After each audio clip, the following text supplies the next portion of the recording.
Creating a Netlify link involves connecting your project repository to your Netlify account and deploying it.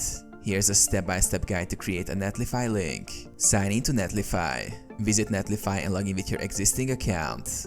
If you don't have an account, create one. Create a new site. Once logged in, click the New Site from Git button on the dashboard.